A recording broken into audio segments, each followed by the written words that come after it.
ओम शांति।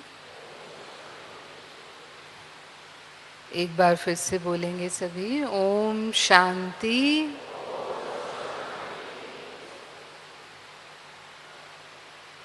आज राजयोग अभ्यास के अंतिम सत्र में हम आपको राजयोग में जिन नियमों का हमें पालन करना होता है और साथ साथ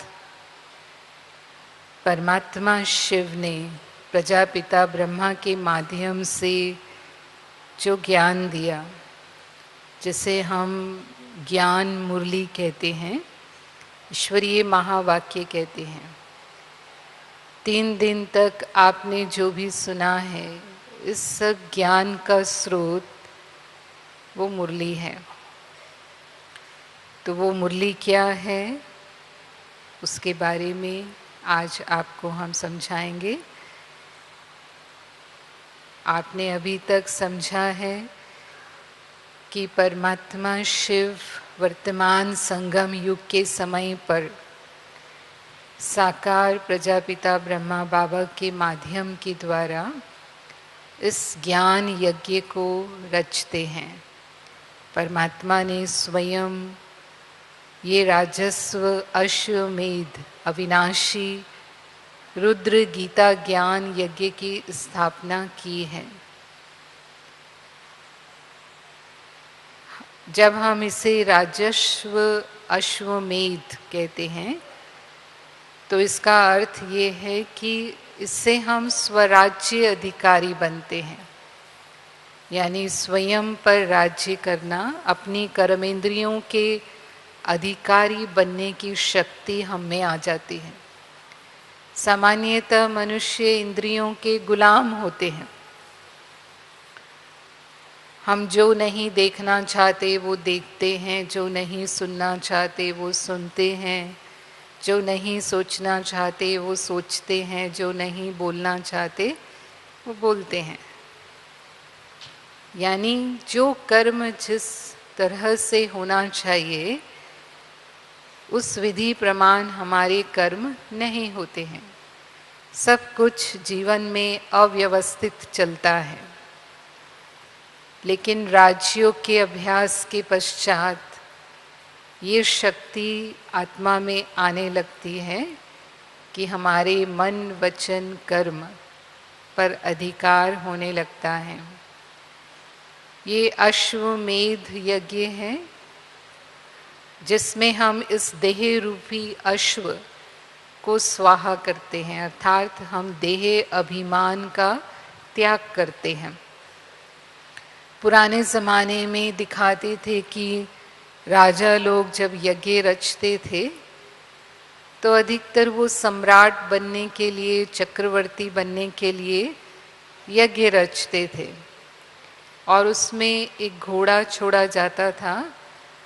तो यदि वो घोड़ा निर्विघ्न सभी राज्यों से घूमकर वापस आ जाए तो उसे चक्रवर्ती स्वीकार कर लिया गया है। पर यदि किसी को उनका चक्रवर्ती होना स्वीकार नहीं है तो वो उस घोड़े को पकड़ लेते थे और फिर राजा को उनसे युद्ध करना होता था और युद्ध में विजय के पश्चात ही वो उस यज्ञ को कर सकते थे।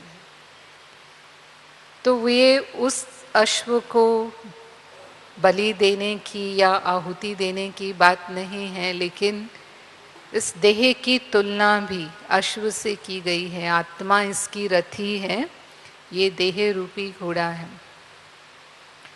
तो हम देह की स्मृतियों से परे जाते हैं राजयोग अभ्यास में।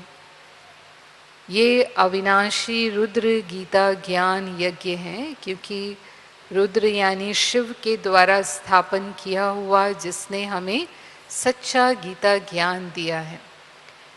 तो आज वर्तमान समय में भी अनेक पंडित ब्राह्मण यज्ञ रचते हैं या यज्ञ रचवाए जाते हैं, जिससे वो अपनी मनोकामनाएं पूर्ण करना चाहते हैं। या जो भी कष्ट हैं, जो भी अप्राप्ति है, उसे दूर करना चाहते हैं। मानो कहीं वर्षा नहीं हो रही है तो यज्ञ रचते हैं कि उस स्थान का अकाल दूर होकर वर्षा हो, और उसमें तिल जौ की आहुति देते हैं या सुगंधित पदार्थ घी आदि की आहुति दी जाती है। ये यज्ञ उस प्रकार का कोई स्थूल यज्ञ नहीं है जिसमें हम कोई अग्नि प्रज्वलित करते हैं और तिल जौ की आहुति देते हैं, लेकिन ये यज्ञ परमात्मा द्वारा रचा हुआ ज्ञान यज्ञ है, जिसमें हम अपने विकारों की, बुराइयों की आहुति देते हैं। और जब हम ये आहुति देते हैं तब हम नर से नारायण और नारी से लक्ष्मी बनते हैं। लेकिन वर्तमान समय में हम सच्चे ब्राह्मण कहलाते हैं।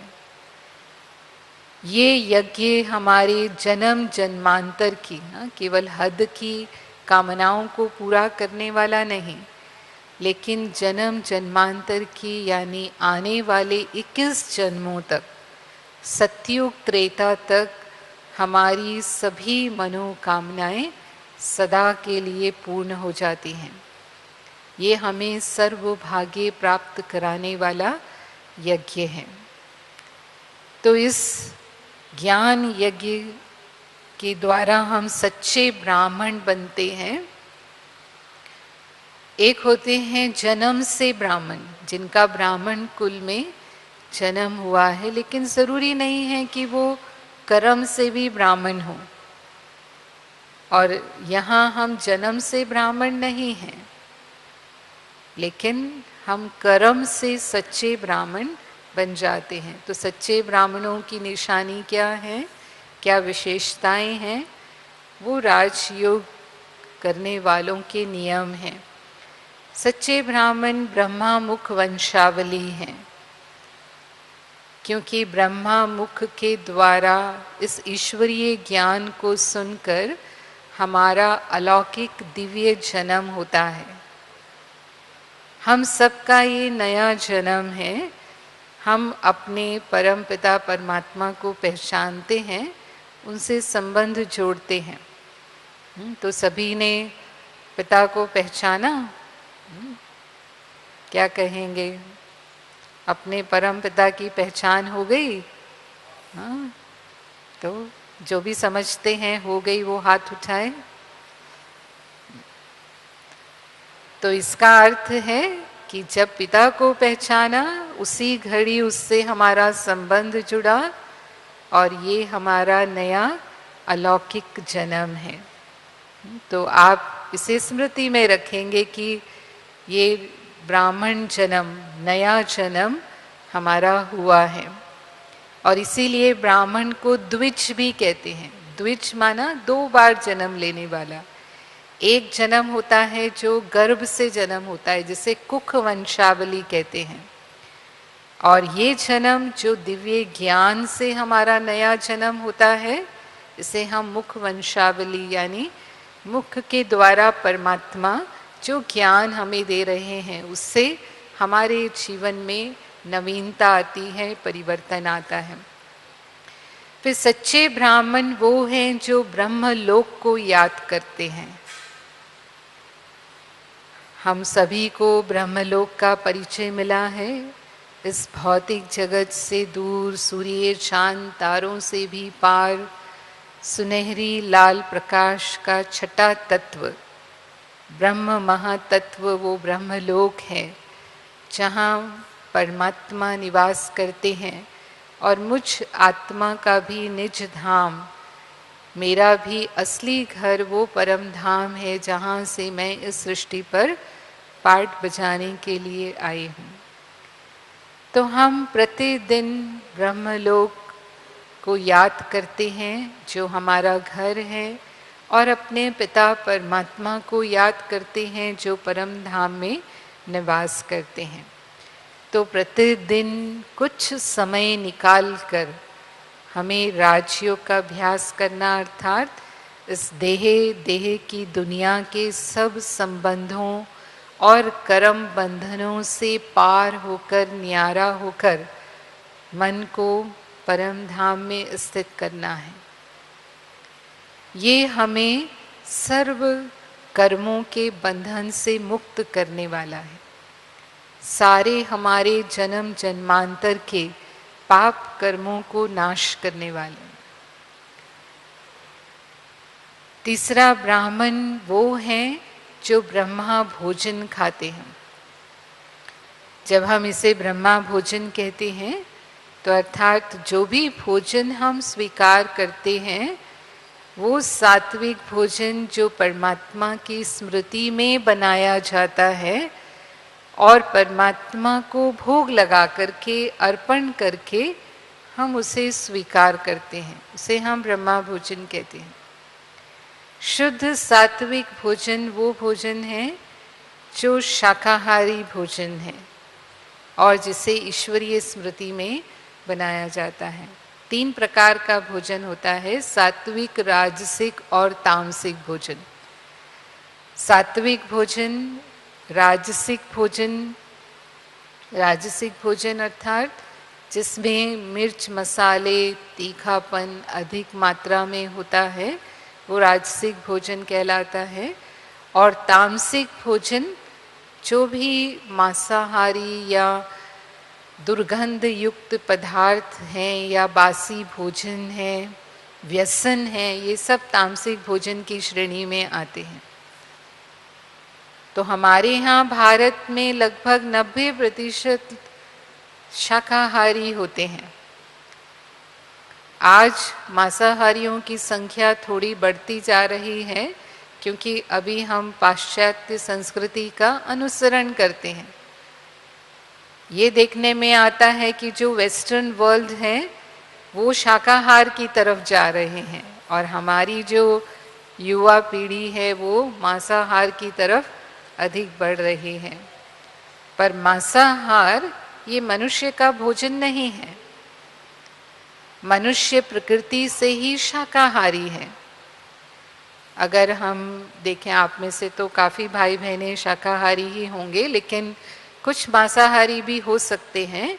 तो उसको समझाने के लिए हम थोड़ा सा ये अंतर स्पष्ट करेंगे कि किस तरह से मांसाहार हमारे लिए उपयोगी नहीं है। तो यदि हम शाकाहारी और मांसाहारी प्राणियों का अंतर देखते हैं तो जो मांसाहारी जानवर हैं उनके कैनाइन्स बहुत विकसित होते हैं। कैनाइन्स माना काटने वाले दांत।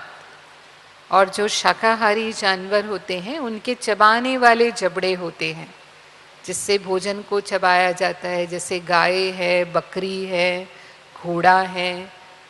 और अगर मनुष्य के भी जबड़े हम देखें तो हमारे भी चबाने वाले जबड़े हैं, काटने वाले जबड़े नहीं हैं जैसे मांसाहारी प्राणियों के होते हैं। ऐसे शेर के जबड़े होते हैं, तीखे तीखे नुकीले लंबे दांत होते हैं उनके जबड़े में।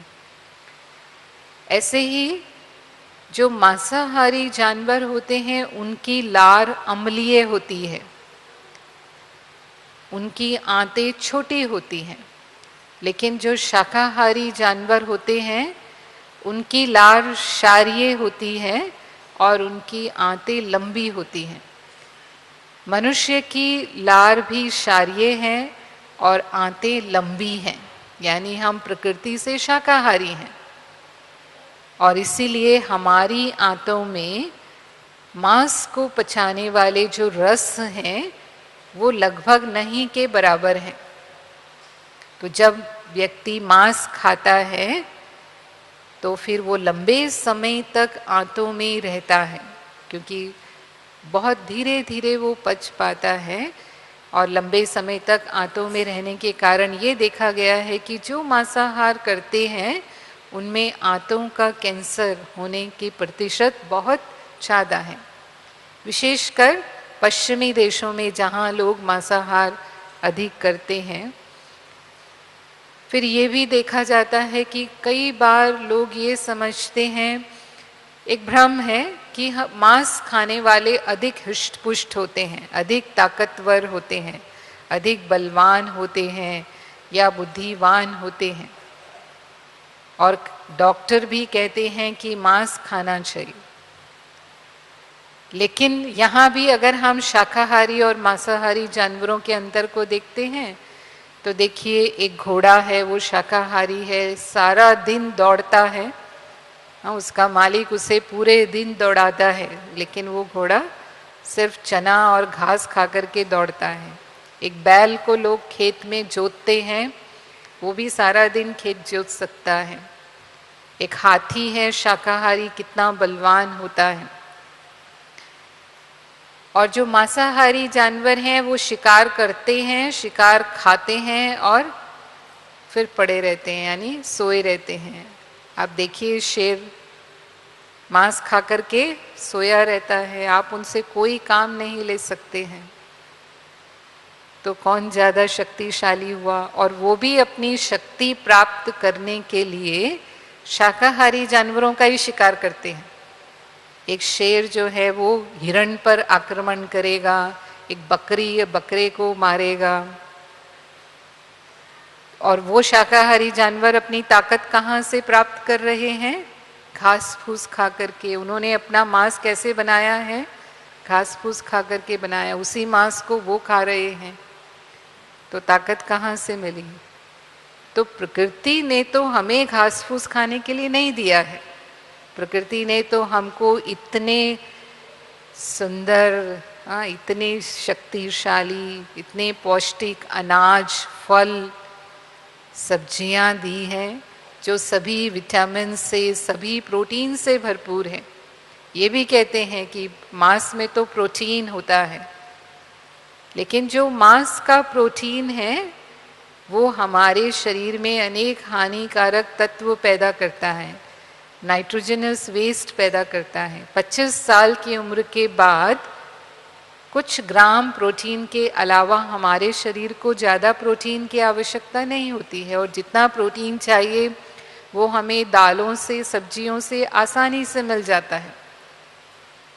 और यदि हम अधिक प्रोटीन का सेवन करते हैं तो वो अधिक प्रोटीन नाइट्रोजनस वेस्ट बनाता है, जिससे शरीर में यूरिक एसिड बनता है, इससे गठिया की बीमारी होती है, इससे हमारे दिमाग पर बुरा असर आता है, जिससे उत्तेजना होती है। इसीलिए ये देखा जाता है ज़्यादातर जो मांसाहारी जातियां होती हैं वो अधिक हिंसक होती हैं।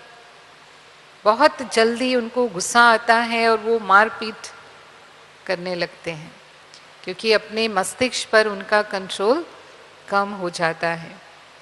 ऐसे रसायन शरीर में बनते हैं। और मांस में कोलेस्ट्रॉल अधिक होता है, हार्ट की बीमारी भी होती है, हाई ब्लड प्रेशर हो सकता है, अन्य कारणों से भी होता है, लेकिन मांसाहारियों में वो संभावना अधिक हो जाती है। ऐसे ही अगर मांस खाने वाले जानवर की कोई बीमारी है, जब किसी भी जानवर को काटा जाता है तो काटने के समय उसे एक भय होता है, क्योंकि उसे आभास हो जाता है कि उसे मारने के लिए लाया गया है।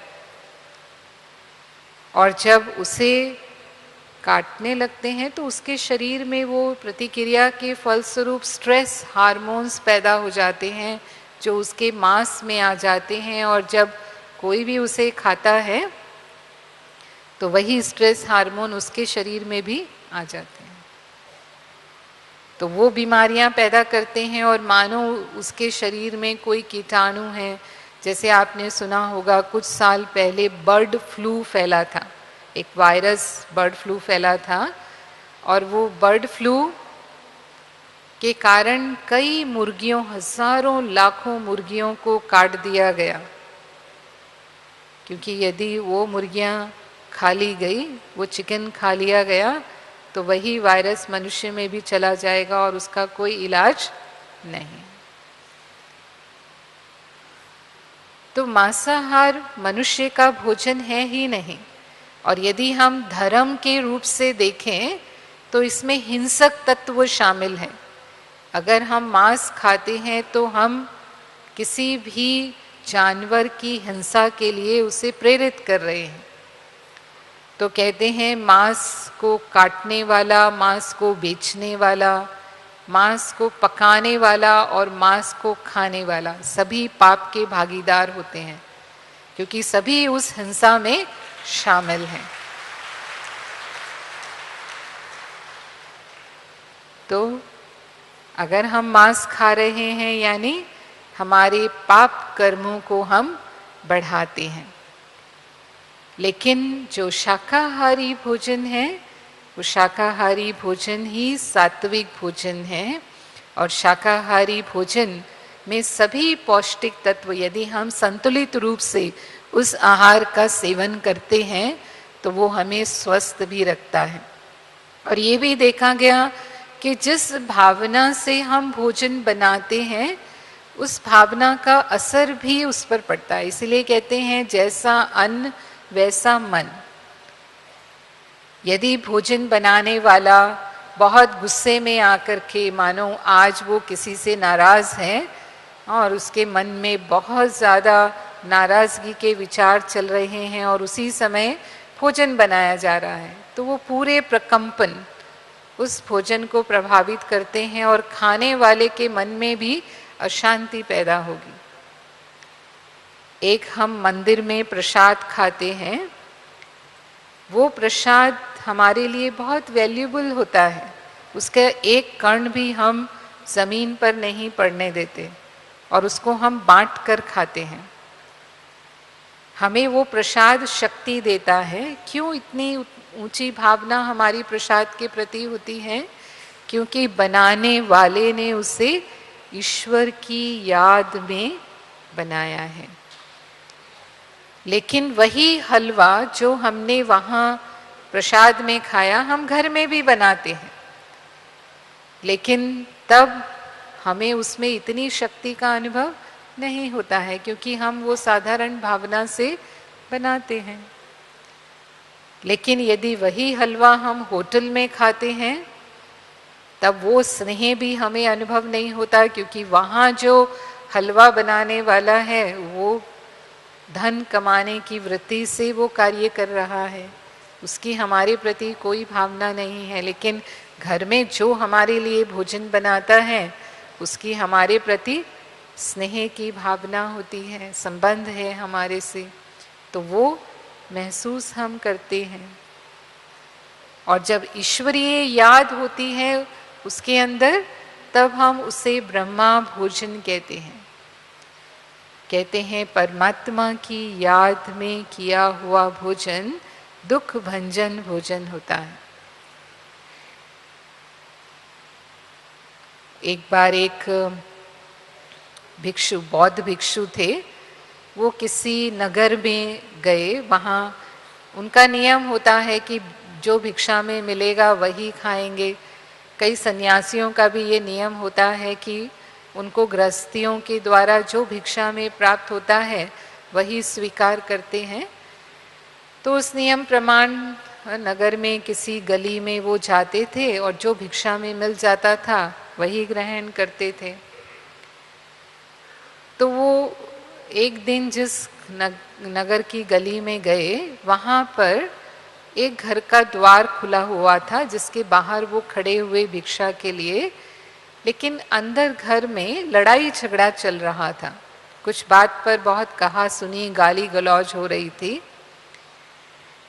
लेकिन जो घर की मालकिन थी वो धार्मिक प्रवृत्ति की थी, और जैसे ही उसने देखा कि घर के बाहर भिक्षु खड़े हैं तो रसोई का भोजन ला करके उसने उनको दिया। उन्होंने वो भोजन किया। अब रात को जब वो सो रहे थे तो कुछ स्वप्न उन्होंने देखा होगा जिसमें वो किसी को गाली दे रहे हैं और मुख से वो गालियों की आवाज़ निकली। तो उनके शिष्य, उनको बड़ा आश्चर्य हुआ कि हमारे गुरु कभी भी ऐसे शब्द नहीं बोलते हैं, आज कैसे इनके मुख से ऐसे वचन निकल रहे हैं। उस समय वो नींद में थे तो उन्होंने कुछ कहा नहीं, लेकिन जब दिन के समय उनको अवसर मिला तो उन्होंने पूछा कि गुरुजी, रात के समय आपके मुख से ये वचन निकल रहे थे। तो हम जानना चाहते हैं कि आप तो कभी ऐसे शब्द नहीं कहते, स्वप्न अवस्था में आपने कैसे ऐसे शब्दों का प्रयोग किया। तो गुरु को खुद भी आश्चर्य हुआ कि मेरे मुख से ऐसे शब्द कैसे निकले। तो फिर उन्होंने अपनी दिनचर्या देखी कि सारे दिन की दिनचर्या में मैंने क्या किया, क्योंकि स्वप्न का आधार हमारी दिनचर्या होती है। तब उनको ध्यान आया कि आज मैंने जहाँ से भोजन लिया था उस घर में गाली गलौज हो रहा था, और वो भोजन मैंने खाया है, उस भोजन का सूक्ष्म प्रभाव मेरे मन पर कहीं आ गया और वो स्वप्न में मुझे दिखाई दिया। तो हम जो भी भोजन करते हैं वो 3 भागों में बट जाता है। उसका जो मोटा भाग है वो शरीर से बाहर निकलता है, जो मध्य भाग है वो पाचन होता है, पच करके खून बनता है, उससे हमें शक्ति मिलती है, यानी शरीर की शक्ति बनता है। और जो उसका सूक्ष्म भावनात्मक भाग है वो हमारे मन को प्रभावित करता है। और इसीलिए ब्रह्मा भोजन का महत्व है, यानी अन्न से जुड़ी हुई भावनाओं का महत्व है। और आज वैज्ञानिक भी अपने प्रयोगों द्वारा इस बात को सिद्ध कर चुके हैं। जापान में एक साइंटिस्ट इमोटो हैं, उन्होंने पानी के ऊपर कुछ प्रयोग किए। उन्होंने पानी के 2 सैंपल लिए। पहले सैंपल पर उन्होंने लिखा हिटलर। आप सभी जानते हैं हिटलर जर्मनी का बहुत ही क्रूर शासक था, बहुत ही निर्दयी था। वो निर्दोष लोगों की उसने हत्याएं करवाई, बहुत युद्ध किए। और दूसरे गिलास के पानी पर उन्होंने लिखा मदर टेरेसा। सभी जानते हैं मदर टेरेसा बहुत दयालु थी, बहुत रहमदिल थी। तो उन्होंने कुछ लोगों को वो गिलास का पानी जिस पर हिटलर लिखा हुआ था, वो हिटलर के बारे में सोचने के लिए कहा।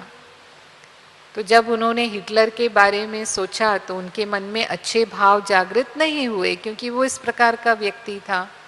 और फिर उस पानी को फ्रीज कर दिया, उसे बर्फ बना दिया, और फिर उसके क्रिस्टल की जांच की। माइक्रोस्कोप के अंदर उसके क्रिस्टल देखे कि ये किस प्रकार के क्रिस्टल हैं। तो देखा वो क्रिस्टल का कोई आकार नहीं था, बहुत अव्यवस्थित बदसूरत से वो क्रिस्टल थे। फिर वो मदर टेरेसा का जो गिलास था उसको कुछ लोगों के सामने रखा और कहा आप इनके बारे में चिंतन कीजिए। तो जब उन्होंने मदर टेरेसा के बारे में सोचा तो उनकी भावनाएं उसी प्रकार से, किस प्रकार से वो सेवा भावी थी, करुणामय थी, माँ की तरह प्यार देने वाली थी। और फिर उस पानी को भी जमा दिया और उनके क्रिस्टल उन्होंने माइक्रोस्कोप में देखे तो वो क्रिस्टल बहुत सुंदर व्यवस्थित क्रिस्टल थे। तब उन्होंने सिद्ध किया कि पानी पर भी हमारे भाव का प्रभाव पड़ता है। तो हमारे शरीर में तो 70% जल है। हमारे जो शरीर की संरचना है उसमें 70% पानी है। तो यदि हम नकारात्मक भाव करते हैं या ऐसा भोजन स्वीकार करते हैं, उसका प्रभाव भी हम पर अवश्य पड़ता है। तो यही कारण है कि पुराने ज़माने में अपने भोजन बनाते समय लोग इन नियमों का पालन करते थे। इसकी सूक्ष्मता को हमें परमात्मा स्वयं समझाते हैं। और लहसुन प्याज को भी तामसिक भोजन कहा गया, क्योंकि लहसुन प्याज में तीक्ष्ण गंध होती है। वो ऐसे केमिकल्स के कारण होती है जिन्हें हम फॉस्फेट्स कहते हैं। और ये फॉस्फेट्स जब हम खाते हैं तो वो हमारे मस्तिष्क में उत्तेजना पैदा करते हैं, हमारी इंद्रियों को चंचल बनाते हैं। अब योग के द्वारा हम अपने मन को शांत करने का प्रयास कर रहे हैं, इंद्रिय संयम कर रहे हैं और दूसरी तरफ फिर हम ऐसा भोजन कर रहे हैं जो हमारे योग के प्रभाव को समाप्त कर दे। ये तामसिक पदार्थ हैं, भले ही ये सब्जी की श्रेणी में आते हैं, वेजिटेबल्स हैं, लेकिन इनके तत्वों के कारण इन्हें तामसिक माना गया। इसीलिए हम देवी देवताओं को कभी भी लहसुन प्याज का भोग नहीं लगाते। हम 36 प्रकार के भोजन बना करके देवी देवताओं को भोग लगाएंगे। कभी भी व्रत उपवास करेंगे तो भी हम लहसुन प्याज का भी परहेज करते हैं, क्योंकि हम मानते हैं कि देवताएं शुद्ध और पवित्र हैं, उन्हें हम अशुद्ध भोजन भोग में नहीं लगा सकते। तो मैं आत्मा भी अब जो देवता बनने की पुरुषार्थी हूँ, हाँ, इस शरीर रूपी मंदिर में जो आत्मा विद्यमान है, हाँ, वो देवता है, उसको मैं ये अशुद्ध भोजन का भोग कैसे लगा सकती हूँ। तो इसीलिए हम ये तामसिक भोजन भी स्वीकार नहीं करते हैं। और व्यसन में जो शराब लेते हैं या तंबाकू लेते हैं, ये भी मन को नशा देने वाले पदार्थ हैं। जो भी व्यसनों का सेवन करते हैं वो भी अपना आत्मनियंत्रण, आत्म संतुलन खो देते हैं, जो योग के विरुद्ध है। और इसीलिए तामसिक भोजन राजयोगी के लिए पूरी तरह से निषिद्ध है। हमारे यहाँ तो प्राचीन काल से ही इस तरह के भोजन का सेवन निषेध रहा है, लेकिन क्योंकि वर्तमान जीवन शैली बदल चुकी है और उसमें काफ़ी हद तक आज हम तामसिक भोजन का भी समावेश करते हैं, इसीलिए राजयोग में हम इस बात का आचरण करते हैं, उसे हम एक नियम के रूप में अपनाते हैं। और राजयोगी वो हैं जो ब्रह्मचर्य का पालन करते हैं। इस विषय पर विस्तार से जब आप सेवा केंद्रों पर जाएंगे तब आप समझेंगे। लेकिन चाहे घर गृहस्थ में रहते हैं, चाहे घर गृहस्थ से निवृत्त होकर के हम ईश्वरीय सेवा में पूरी तरह अपना जीवन समर्पित करते हैं, जो भी इस ईश्वरीय ज्ञान के मार्ग पर चलते हैं, उनके लिए एक नियम है परमात्मा शिव के द्वारा कि ब्रह्मचर्य का पालन करना है। क्योंकि ब्रह्मचर्य में वो शक्ति है जो शारीरिक, मानसिक और आध्यात्मिक शक्तियों का विकास होता है। और हम एक जन्म के कुछ समय में ही पुनः सर्वगुण संपन्न, 16 कला संपूर्ण और संपूर्ण निर्विकारी बन पाते हैं।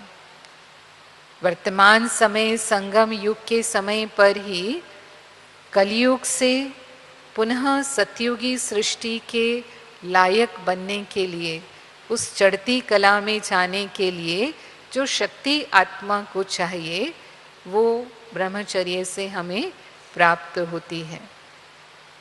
और इसीलिए ये विशेष नियम राजयोगियों के लिए है।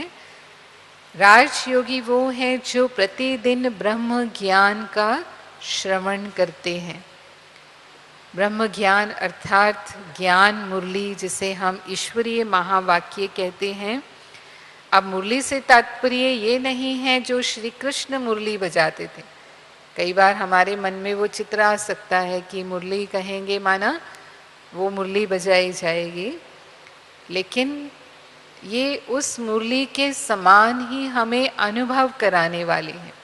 ज्ञान मुरली जो परमात्मा के महावाक्य हैं, जैसे भागवत में यादगार है, श्री कृष्ण जब मुरली बजाते थे तो उसकी मधुर तान से गोप गोपियाँ आनंद विभोर हो जाते थे। वो अपनी सुध-बुध को बैठते थे, अपने सारे दुख भूल जाते थे, उसमें मगन हो जाते थे और मुरली सुने बिना वो रह नहीं सकते थे। उस मुरली में ऐसा जादू था। तो ऐसे ही परमात्मा के ईश्वरीय महावाक्य जब हम सुनते हैं तो वो महावाक्य आत्मा के जन्म जन्मांतर के दुखों को दूर करने वाले हैं, उसे आत्मिक आनंद का अनुभव कराते हैं, अतीन्द्रिय सुख का अनुभव कराते हैं, आत्मिक शांति हमें उससे मिलती है। और जब हम इन महावाक्यों को सुनते हैं तो इनमें वो खुदाई जादू है कि फिर हम सुने बिना नहीं रह सकते, वो सुख आत्मा को मिलता है। तो दो प्रकार की मुरली हैं, साकार मुरली और अव्यक्त मुरली। साकार मुरली जो परमात्मा शिव ने प्रजापिता ब्रह्मा के माध्यम से 1936 से लेकर के 1969 तक, जब तक प्रजापिता ब्रह्मा इस साकार तन में थे, प्रतिदिन परमात्मा शिव का अवतरण उनके तन में होता था। तब हर दिन साकार मुरली चलती थी।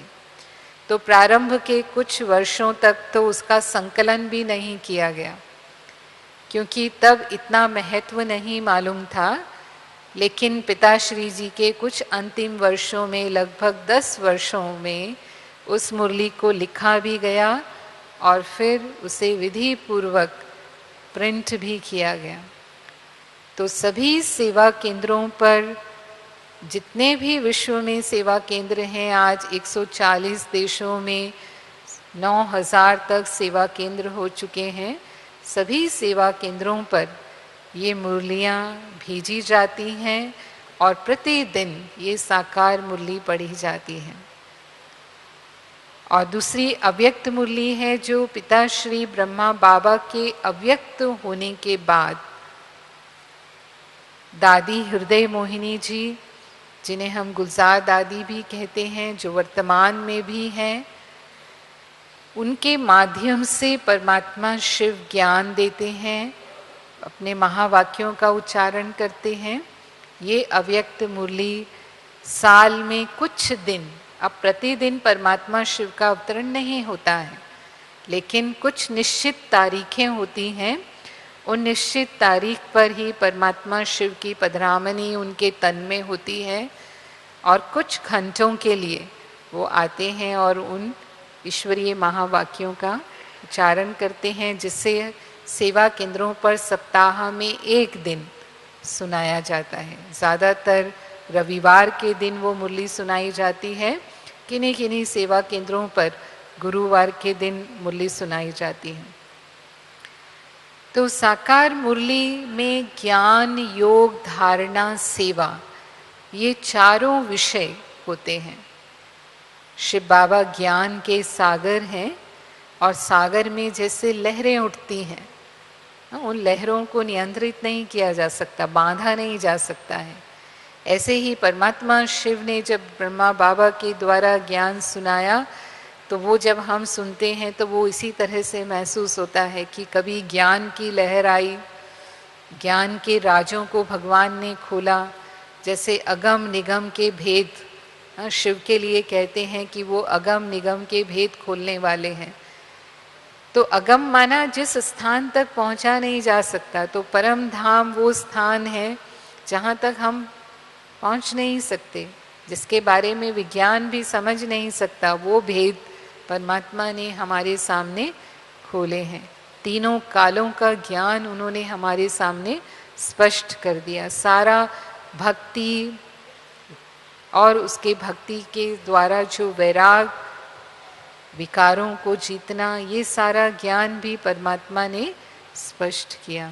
योग का विषय, कभी कभी योग की लहर होती है, तो योग के बारे में हम शिव बाबा को कैसे याद करें, कैसे उनसे संबंधों का अनुभव करें, ये भी परमात्मा ने स्वयं हमें मुरली में समझाया। अभी भी आप जब साकार मुरली सुनेंगे, आप में से कई भाई बहनें सुनते भी होंगे, जो नियमित सेवा केंद्र पर जाकर मुरली सुन रहे हैं, वो हाथ उठाइए। देखिए काफ़ी भाई बहनें हैं जो अभी भी मुरली सुनते हैं। तो आप खुद अनुभव करते हैं इस बात को कि कैसे चारों विषय हम साकार मुरली में पाते हैं। धारणा की बातें होती हैं, कैसे हमें काम विकार को जीतना है, कैसे क्रोध को जीतना है, कैसे लोभ को जीतना है, अहंकार को जीतना है, गुणों को धारण करना है अपने जीवन में।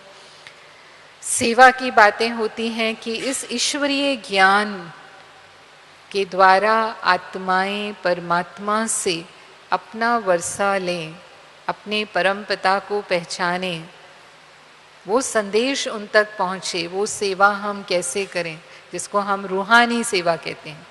आज की दुनिया में भी बहुत सेवा होती है, लेकिन वो सेवा जिस्मानी सेवा है, जिसे हम समाज सेवा कहते हैं। लेकिन ये रूहानी सेवा परमात्मा हमें स्वयं सिखाते हैं, जिससे आत्मा का कल्याण हो जाता है, उसे जन्म जन्मांतर की उसे प्राप्ति हो जाती है। और ये आत्मा का भोजन है। जैसे हम भोजन करते हैं तब शरीर शक्तिशाली होता है। प्रतिदिन हमें भोजन करना होता है। यदि हम एक दिन भी भोजन नहीं करते तो हम महसूस करते हैं कि शरीर में थोड़ी कमज़ोरी आ गई है। और भोजन में सभी विटामिन्स भी होना ज़रूरी है, यानी वो पौष्टिक भोजन होना चाहिए। तो ऐसे ही मुरली जब हम सुनते हैं तो वो आत्मा को शक्तिशाली बनाती है।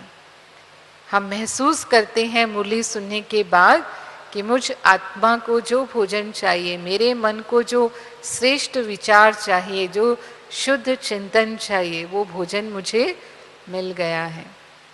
और उसके बाद फिर हम, जैसे कोई शक्तिशाली होता है तो वो किसी भी परिस्थिति का सामना कर सकता है। तो हमारे भी सारे दिन में कितनी भी समस्याएं आए, कितने भी विघ्न आए, उनका प्रभाव हमारे ऊपर नहीं पड़ता है या बहुत कम पड़ता है, उस पर हम आसानी से विजयी हो जाते हैं। मुरली में हमें जो ज्ञान के अस्त्र शस्त्र मिलते हैं, ये संसार एक युद्ध स्थल है, और जैसे युद्ध स्थल पर जब योद्धा जाता है तो वो अस्त्र शस्त्रों से सुसज्जित होकर जाता है, क्योंकि उसे पता है कभी भी दुश्मन के द्वारा मेरे ऊपर वार हो सकता है।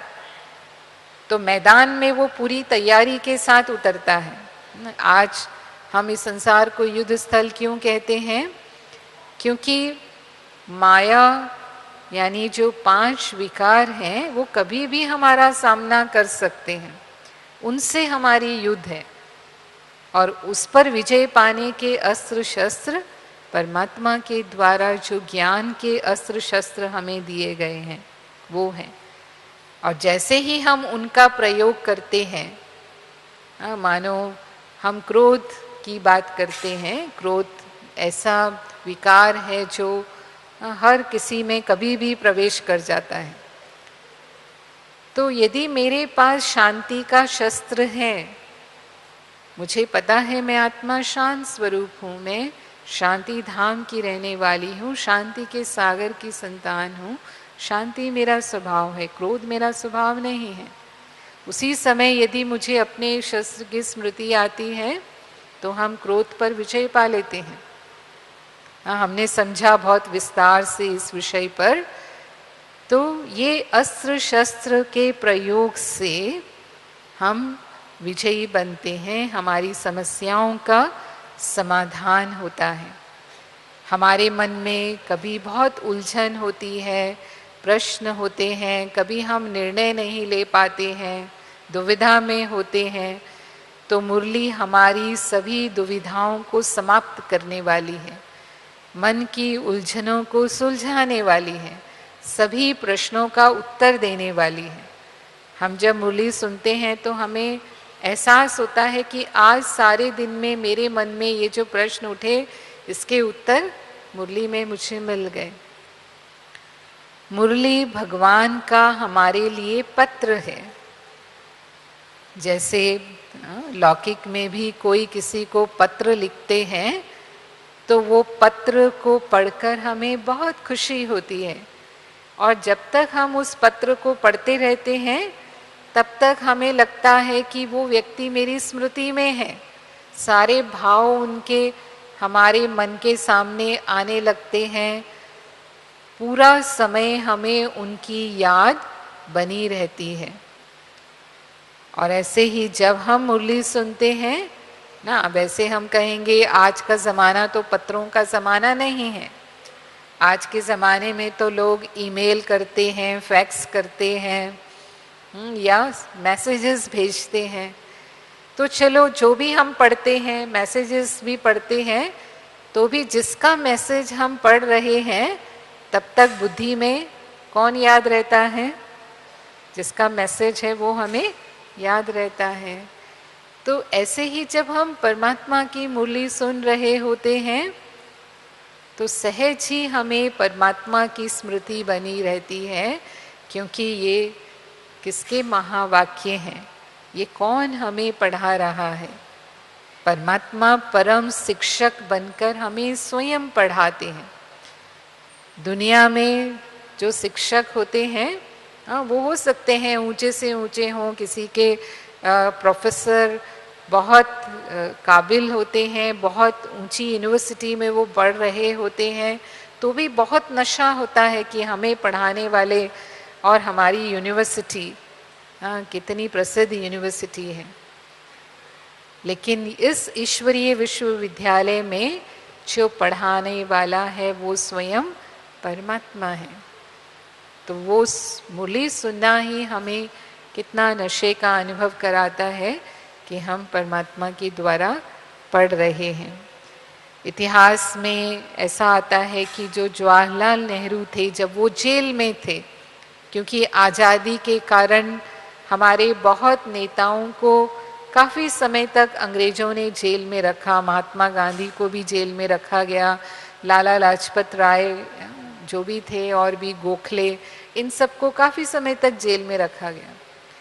तो जब वो जेल में थे तब वो इंदिरा गांधी जो उनकी इकलौती बेटी थी, उनको वो प्रतिदिन पत्र लिखते थे और उसमें वो उनको राजनीति के राज समझाते थे, क्योंकि उन्हें ये उस समय नहीं मालूम था कि भारत सचमुच आज़ाद हो जाएगा और हमें वो राज्य मिल जाएगा।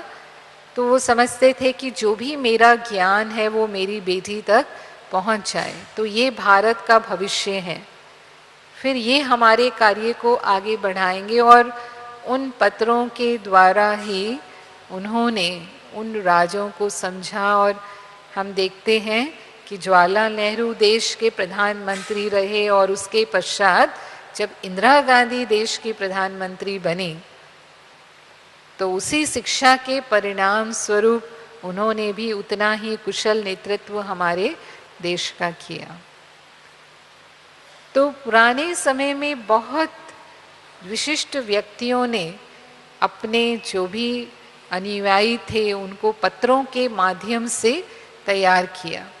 तो परमात्मा शिव भी स्वयं निराकार हैं, वो हर समय तो हमारे समक्ष उपस्थित नहीं हो सकते हैं, तो वो अपना ज्ञान इस दिव्य पत्र के माध्यम से हमारे को देते हैं।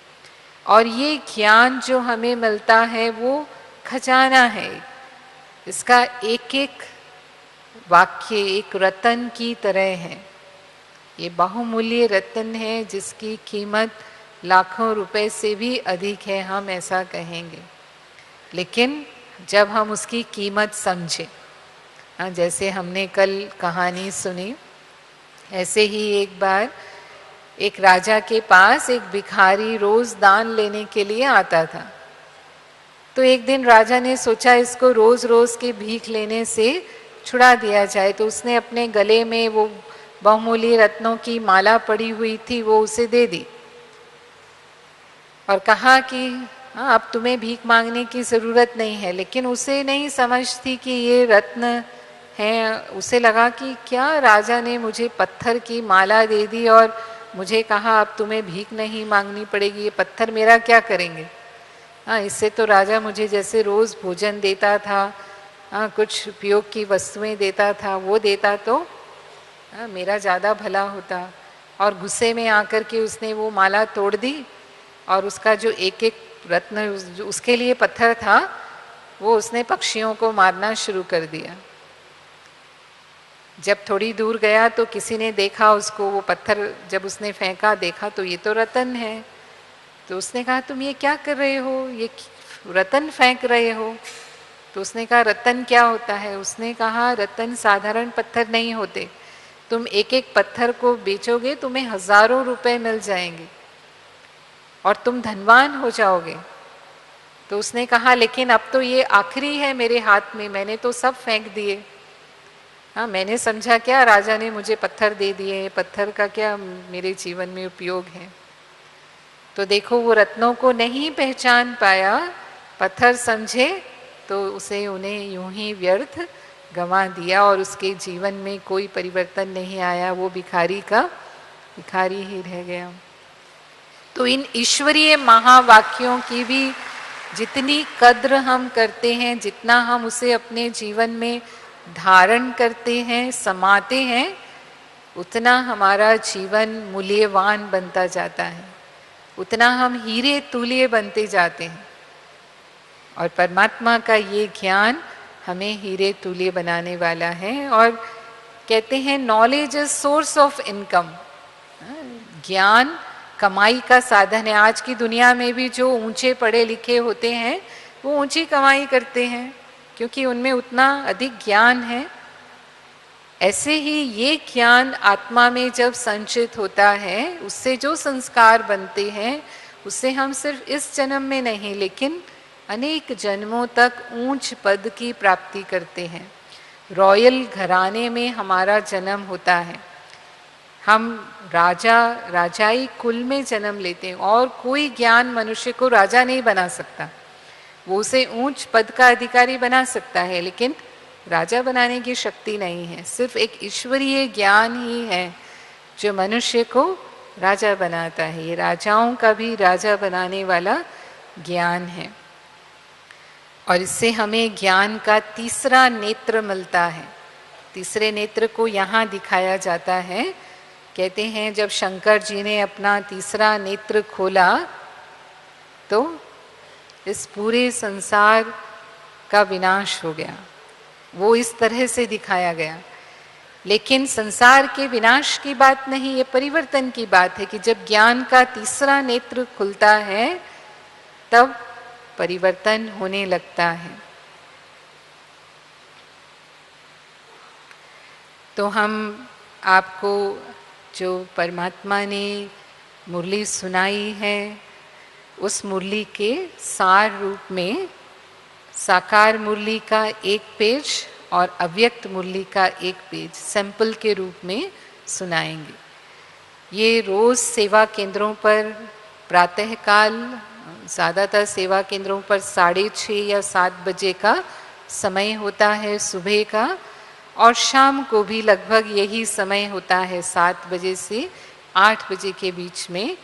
कम से कम 2 बार ये मुरली अवश्य सुनाई जाती है। तो जो सुबह के समय मुरली सुनने जा सकते हैं, क्योंकि सुबह का समय अपना ही समय होता है, उस समय हमारी प्रवृत्ति शुरू नहीं हुई होती है, तो हम सुबह के समय ज़्यादा बेहतर एकाग्रता से उस मुरली को सुन सकते हैं। पर अगर कोई मजबूरीवश, खासकर जो माताएं हैं जिन्हें बच्चों को स्कूल भेजना होता है या ऑफिस भेजना होता है, तो वो सुबह के समय अगर नहीं जा सकते तो शाम के समय भी सेवा केंद्र पर मुरली चलती है। तो साकार मुरली जो मैं आपको आज सुना रही हूँ वो आज के दिन ही सभी सेवा केंद्रों पर सुनाई जा रही है। अपने यहाँ शांतिवन में भी कॉन्फ्रेंस हॉल में ये मुरली इसी समय अभी सुनाई जा रही है। तो मुरली का जो शुरुआत होती है उसमें एक सार वाक्य होता है जो निकाला जाता है मुरली से। ये मुरली यहाँ ही हेडक्वार्टर में प्रिंट होती है और यहाँ से ही प्रिंट होकर के सभी देश विदेश में भेजी जाती है। आजकल तो इंटरनेट भी है, तो पोस्ट के माध्यम से भी भेजते हैं, नेट के माध्यम से भी, निर्भर करता है जहाँ जैसी सुविधा है उस अनुसार ये मुरली भेजी जाती है। 1 महीना 15 दिन पहले ही यहाँ से ये पोस्ट हो जाती है ताकि समय पर निश्चित डेट पर उस मुरली को सुनाया जा सके। तो इसमें एक सार वाक्य है और एक प्रश्न उत्तर होता है जो मुरली से निकाला हुआ होता है। तो इस मुरली का सार वाक्य है, परमात्मा का संबोधन है हमारे प्रति, मीठे बच्चे। तो हम सभी परमात्मा की नज़र में, क्योंकि बहुत समय के बाद मिले हैं, तो वो हमें यही संबोधन देते हैं। हम चाहे कितनी भी आयु के हैं, लेकिन भगवान के लिए तो हम बच्चे हैं। तो इसीलिए पूरी मुरली में संबोधन बच्चे ही होता है। तो मीठे बच्चे, अब इस बेहद की पुरानी दुनिया का परिवर्तन होना है। नई दुनिया स्थापन हो रही है, इसीलिए नई दुनिया में चलने के लिए पवित्र बनो। इस बेहद की पुरानी दुनिया का परिवर्तन होना है। आपने समझा पिछले 3 दिनों में कैसे परमात्मा इस पुरानी दुनिया का परिवर्तन कर रहे हैं और नई दुनिया स्थापन हो रही है। और नई दुनिया में चलने के लिए हमें क्या करना होगा?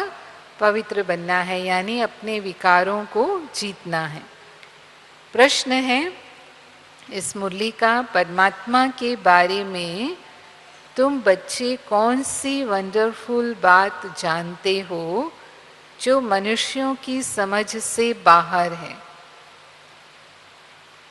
परमात्मा के बारे में तुम कौन सी वंडरफुल बात जानते हो जो मनुष्यों की समझ से बाहर है? इसका उत्तर है, तुम कहते हो आत्मा ज्योति बिंदु है, वैसे परमात्मा भी अति सूक्ष्म ज्योति बिंदु है।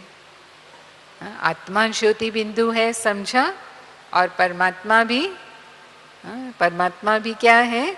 ज्योति बिंदु है। तो ये समझ किसको मिली है? हमें मिली है। इसके पहले हमें ये समझ नहीं थी। तो इसीलिए बाबा ने कहा सारी दुनिया में मनुष्य ये नहीं जानते, लेकिन हम बच्चे जानते हैं। इसमें भी कई बच्चे मूंझ जाते हैं।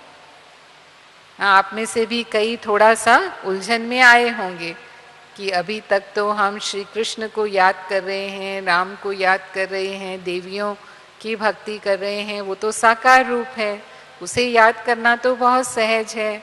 लेकिन वो निराकार छोटे बिंदु को याद करना आसान है? आसान है या मुश्किल है?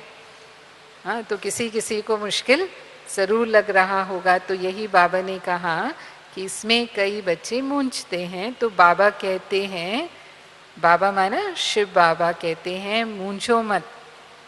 अगर छोटे रूप में याद नहीं रहती तो बड़े रूप में याद करो। परमात्मा शिव का बड़ा रूप कौन सा है? शिवलिंग के रूप में, उस ज्योति को बड़े रूप में भी याद करते हैं। लेकिन याद जरूर करना है। याद करने से ही सद्गति होगी, याद नहीं करेंगे तो नहीं।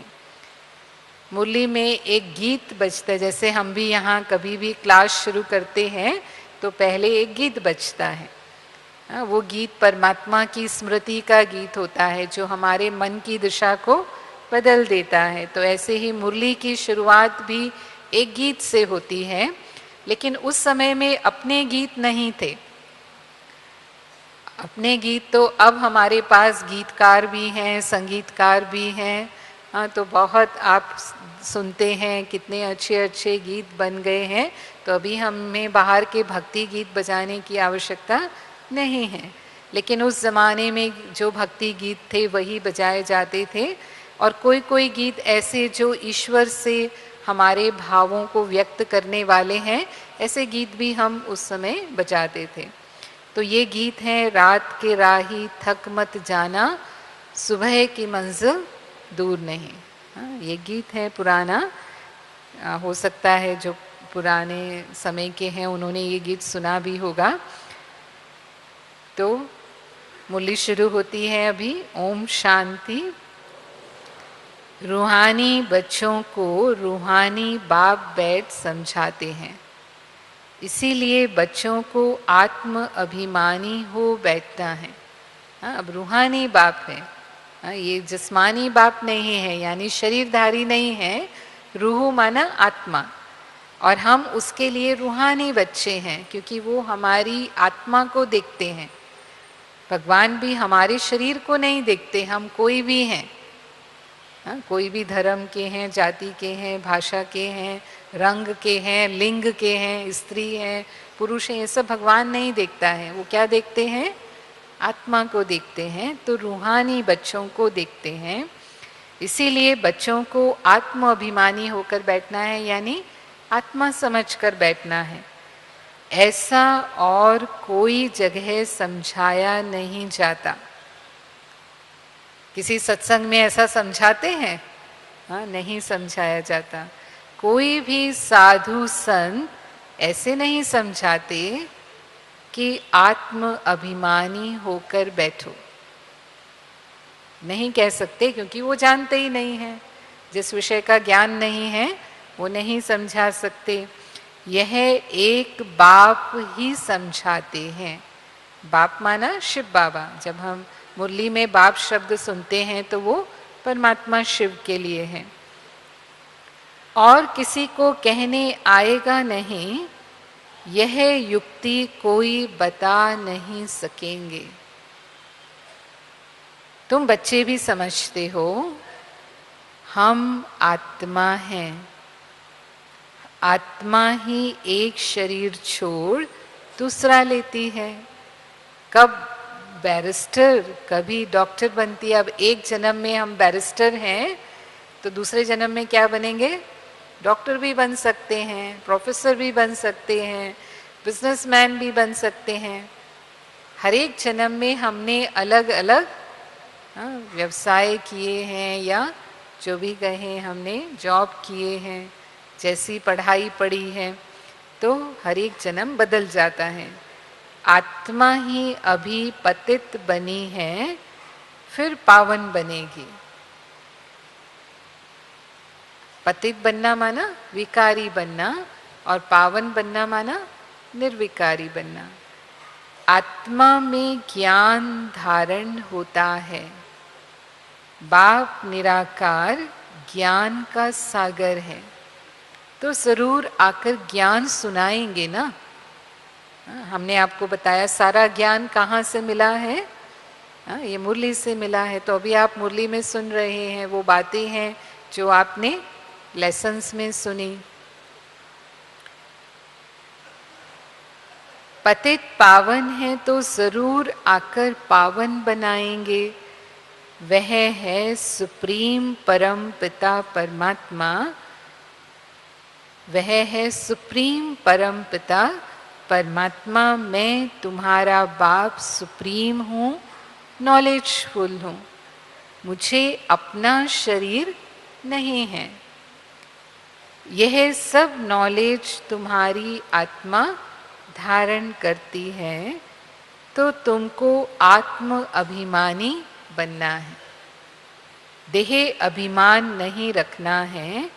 और कोई जगह जहाँ सुनने और सुनाने वाले दोनों देही अभिमानी हो, नहीं है। हाँ, दुनिया में कोई भी स्थान ऐसा नहीं जहाँ सुनाने वाले भी समझते हैं कि मैं आत्मा हूँ और सुनने वाले भी समझते हैं मैं आत्मा हूँ, नहीं है।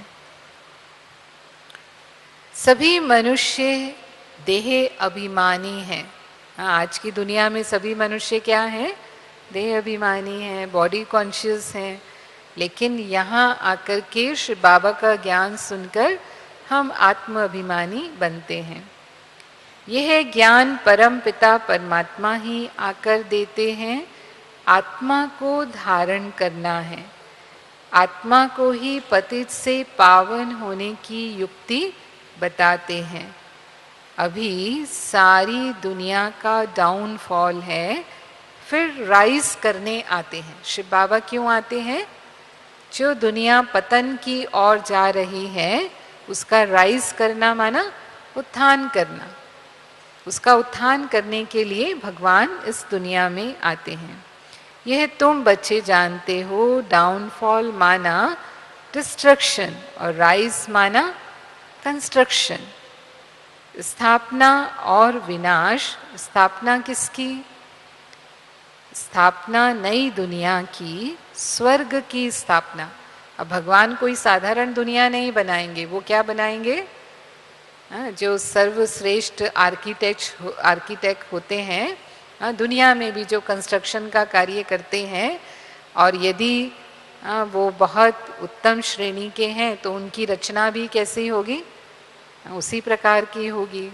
तो परमात्मा तो परम शिक्षक है, परम श्रेष्ठ है, तो वो जो रचना करेंगे वो भी कोई साधारण नहीं होगी, वो भी स्वर्ग की रचना करते हैं।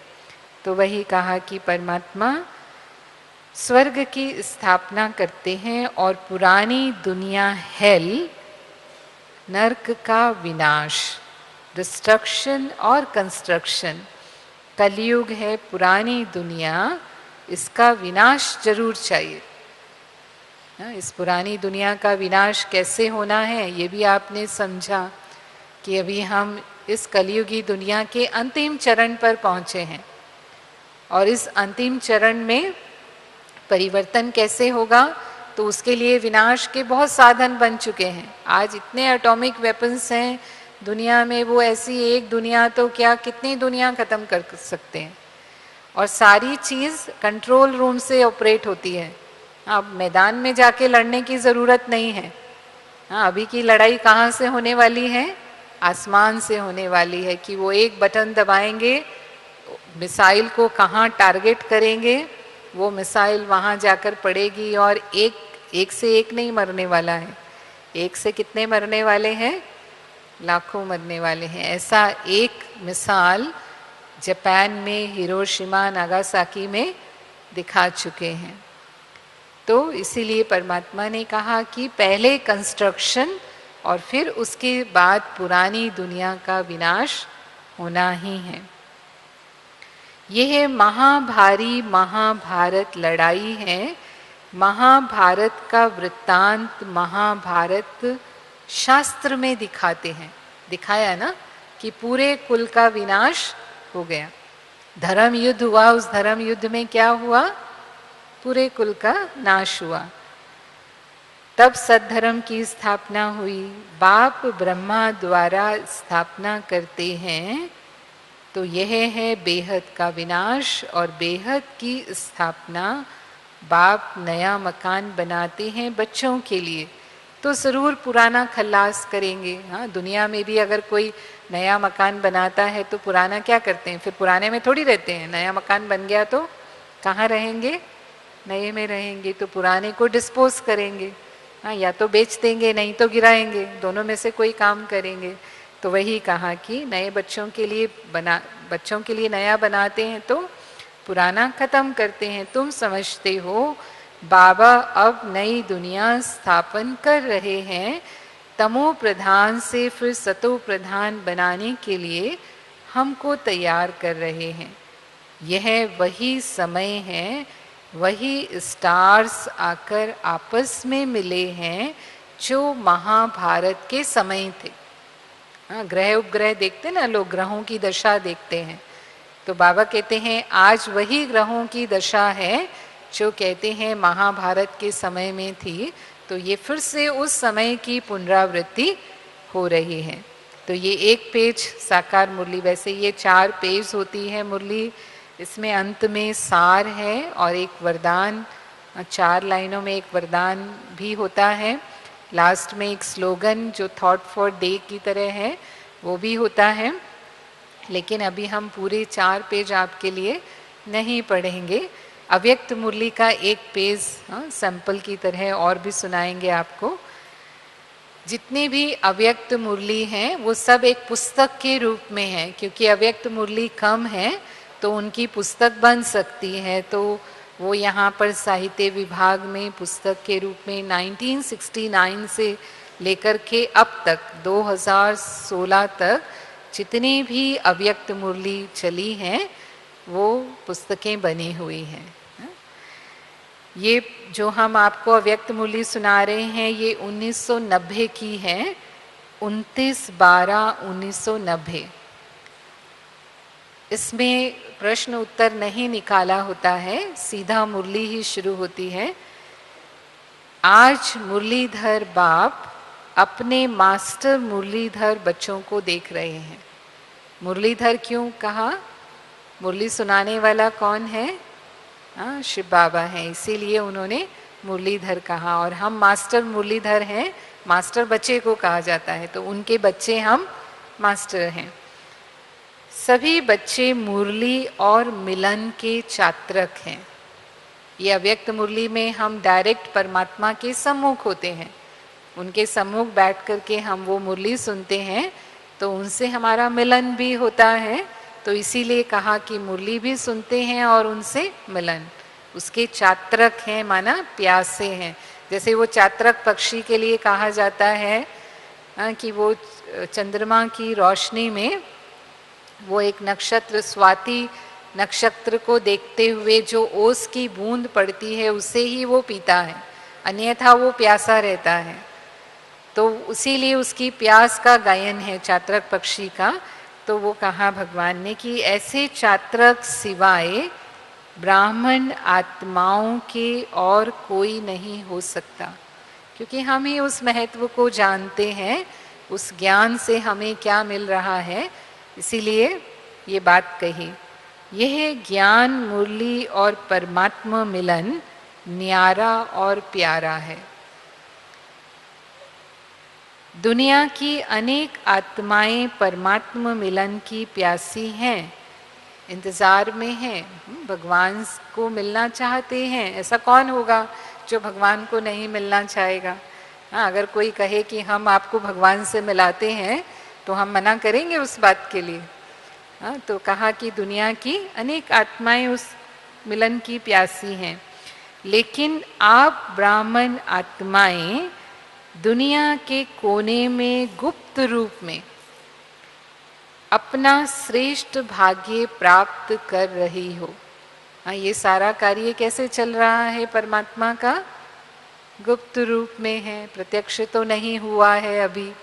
हाँ, सारी दुनिया में ये कार्य प्रत्यक्ष अब थोड़ा थोड़ा होने लगा है, लेकिन अभी तक तो ये गुप्त रूप से ही परमात्मा का कार्य चल रहा है। तो ये बात बाबा ने कही कि आप ब्राह्मण आत्माएं, क्योंकि अभी हम सभी ब्राह्मण हैं, तो ब्राह्मण आत्माएं दुनिया के कोने में गुप्त रूप में अपना श्रेष्ठ भाग्य प्राप्त कर रही हो, क्योंकि दिव्य बाप को जानने व देखने के लिए दिव्य बुद्धि और दिव्य दृष्टि चाहिए। साधारण बुद्धि से हम भगवान को नहीं पहचान सकते, उसके लिए दिव्य बुद्धि चाहिए, जिसमें वो परखने की शक्ति है कि ये कार्य परमात्मा का है। जो बाप ने आप विशेष आत्माओं को दी है, मिली है ना, सबको दिव्य बुद्धि मिल गई। हाँ, जो भी यहाँ सभा में बैठे हैं क्या समझते हैं? दिव्य बुद्धि मिली है? हाँ, तो हाथ उठाइए। हाँ, देखिए, हाथ नीचे करो। इसीलिए आप ब्राह्मण ही जान सकते हैं और मिलन मना सकते हो। दुनिया वाले तो पुकारते हैं, क्या पुकारते हैं? तेरी एक बूंद के प्यास से हम। हाँ, कहते हैं तू प्यार का सागर है, तेरी एक बूंद के प्यास से हम। और आप क्या कहते हो? आप क्या कहते हो? हम वर्षे के अधिकारी हैं। हाँ, बूंद नहीं, लेकिन भगवान से होने वाली सब प्राप्तियों के हम अधिकारी हैं, उसके बच्चे हैं। कितना अंतर है, कहाँ प्यासी और कहाँ अधिकारी। अभी भी सभी अधिकारी बनकर अधिकार से पहुँचे हो। हाँ, सभी को ऐसा महसूस हुआ अपने घर में पहुँचे हैं। हाँ, तो ये बात बाबा ने आगे कही है, दिल में यह नशा है कि हम अपने बाप के घर में अथवा अपने घर में आए हैं। हाँ, अपने घर में कैसा लगता है? अपने घर में आराम मिलता है ना, तो सबको आराम मिला नहीं मिला? हाँ, जो समझते हैं अपने घर में आए हैं, हाथ उठा। तो ऐसे समझते हो ना, अधिकारी की निशानी है अपनापन। हाँ, अपनापन महसूस होगा, जो अधिकारी होगा उसे ऐसा महसूस होगा। अपने बाप के पास आए हैं, अपने परिवार में आए हैं, मेहमान बनकर नहीं आते, लेकिन बच्चे आए हैं अपने घर में। हाँ, कहने में मेहमान बनकर आए, लेकिन अब क्या बनकर जा रहे हैं? क्या बनकर जा रहे हैं? बच्चे बनकर जा रहे हैं। हाँ, जो समझते हैं बच्चे बनकर जा रहे हैं वो हाथ उठाइए। हाँ देखिए, हाँ जो भी बैठे हैं सभी, लगभग सभी मैं समझती हूँ हाथ उठा रहे हैं। तो चाहे 4 दिन के लिए आते हो, 4 दिन के लिए ही आए ना, चाहे 4 दिन के लिए आते हो, लेकिन समझते हो मधुबन अपने घर पहुंचे हैं। तो यह आना और जाना, आप ब्राह्मणों की जो पढ़ाई है वह मुरलीधर की जो मुरली है उसका सार यह 2 शब्द हैं, आना और जाना। याद की यात्रा का अभ्यास क्या करते हो? हाँ, उस योग को क्या कहते हैं हम? राज्यों को हम यात्रा कहते हैं। हाँ, याद की यात्रा, किसके लिए याद की यात्रा? मतलब मन की यात्रा हम करते हैं ना परम धाम तक, तो किसकी याद के लिए कर रहे हैं? शिव बाबा की याद के लिए। तो याद की यात्रा का अभ्यास क्या करते हो? कर्म योगी का अर्थ ही है मैं अशरीरी आत्मा, शरीर के बंधन से न्यारी हूँ, कर्म करने के लिए कर्म में आती हूँ और कर्म समाप्त कर कर्म संबंध से न्यारी हो जाती हूँ। संबंध में रहते हैं, बंधन में नहीं रहते। ये ज्ञान होने से इस संसार में हम संबंधों में रहते हैं, लेकिन उनके बंधन में यानी दुख में नहीं आते। तो यह क्या हुआ? कर्म करने के लिए आना और फिर न्यारा हो जाना। हमने समझा ना, विस्तार को सार में लाने की शक्ति आपको समझाई थी। उसमें जब चाहिए हम कर्म में आ जाते हैं, संबंध में आ जाते हैं, और जब चाहे हम न्यारे हो जाते हैं। कर्म के बंधनवश कर्म में नहीं आते हो, लेकिन कर्मेंद्रियों को अधीन कर अधिकारी बन कर्म करने के लिए कर्म योगी बनते हो। इंद्रियों के कर्म के वशीभूत नहीं हो। कोई भी किसी के वश हो जाता है तो वश हुई आत्मा मजबूर हो जाती है, और मालिक बनने वाली आत्मा कभी किससे मजबूर नहीं होती, लेकिन स्वमान में मजबूत होती है। कई बच्चे अभी भी कभी कभी कोई ना कोई कर्मेंद्रिय के वश हो जाते हैं, फिर कहते हैं आज आँख ने धोखा दे दिया, दृष्टि ने धोखा दे दिया, मुख ने धोखा दे दिया। परवश होना अर्थात धोखा खाना, और धोखा खाने की निशानी है दुख की अनुभूति होना। तो ये थी अव्यक्त मुरली का एक पेश। तो ऐसे रोज सेवा केंद्रों पर यहाँ से जाने के बाद आपको इस मुरली का श्रवण करना है। ये राजयोगी के लिए नियम है। मुरली सुनना, सात्विक भोजन करना, प्रतिदिन योग अभ्यास करना, यानी ब्रह्मलोक में शिव बाबा को याद करना है, और जहाँ तक हो सके ब्रह्मचर्य का पालन करना है। ओम शांति।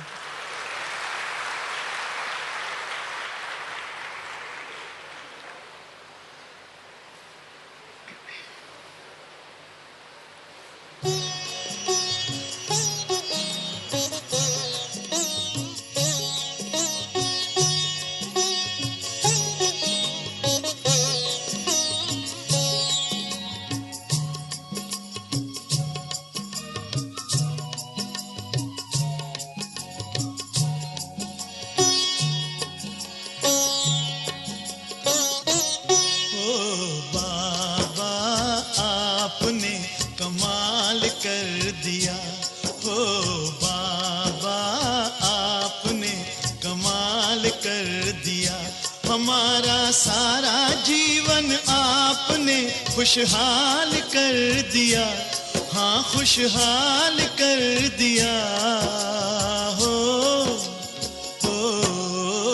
बाबा आपने कमाल कर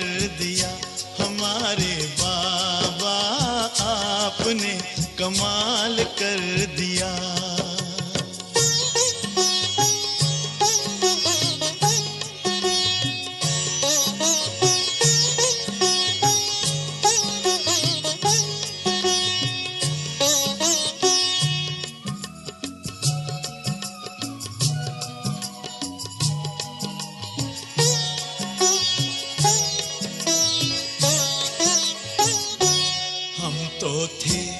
उलझन में मार्ग बताया आपने, हम तो थे उलझन में मार्ग बताया आपने, हम तो थे गफलत में आके जगाया आपने, हम तो थे गफलत में आके जगाया आपने। आपकी मीठी दृष्टि ने हमको निहाल कर दिया, हाँ निहाल कर दिया। हो